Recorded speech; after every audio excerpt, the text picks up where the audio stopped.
Il y a un certain silence qui est en fait un espace, une zone de respect de l'autre, d'accueillir l'autre comme il est, sans lui sauter dessus, sans vouloir tout savoir de lui-même. On est dans un monde assez voyeuriste avec des téléréalités, on essaye de sonder tous les sentiments qui passent en l'autre, toutes ses faiblesses, toutes ses réactions, etc.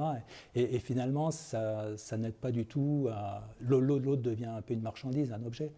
Tandis que dans les silences, ça crée un espace propice, je dirais, à se côtoyer, à prendre du temps, à laisser l'autre aussi se découvrir à nous, et nous se découvrir à lui. Et puis l'autre, ça lui laisse le temps de m'accepter comme je suis, et avec le temps, je dirais, on apprend à se connaître, mais aussi parce qu'au centre de ça, il y a aussi une valeur fondamentale, je dirais, qui est la prière. Et la prière, je dirais, donne de l'épaisseur, donne du poids à la vie humaine, dans le bon sens du terme. Et je veux dire, centré sur cette valeur, sur ce poids, on apprend vraiment à s'accueillir, à s'écouter et à se livrer les uns aux autres, parce que finalement, on est sur une base de confiance et sur une base de bienveillance. La règle du silence est très importante pour nous. Ça nous permet d'avoir d'abord une juste relation avec Dieu et avec les frères.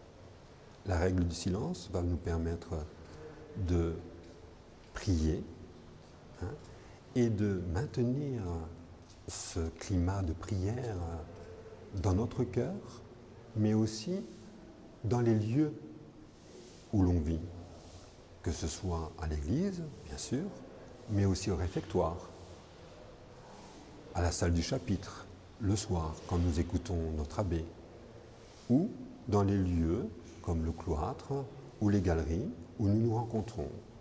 Hein? Un frère que nous voyons est un frère qu'on suppose être en prière, en dialogue avec Dieu.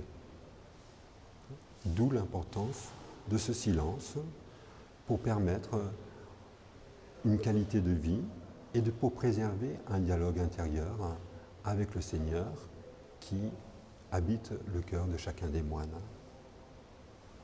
Alors la règle du silence, c'est un mot qu'on entend souvent, mais je pourrais dire elle n'existe pas. Nous n'avons pas de règle du silence. Nous avons une règle de vie qui nous aide justement à vivre ensemble dans un projet évangélique, et donc on se donne les moyens pour le faire. Je dirais le silence, c'est pas une règle, c'est un outil. C'est un outil qu'on utilise quand il faut, au moment où il faut, dans les lieux où il faut. Et ça nous aide, je dirais aussi, à être véritablement à l'écoute. Donc déjà à l'écoute de cette parole intérieure qu'on appelle la parole de Dieu et qui nous parle aussi dans un certain silence, et être à l'écoute des autres, parce que pour écouter l'autre, il faut que je me taise. Et puis en plus, je dirais, voilà, mais je crois que c'est plutôt un équilibre entre le silence et la parole, dans le sens que le silence nous aide aussi, pas seulement à écouter, à percevoir, mais le silence nous aide à bien parler. Parce que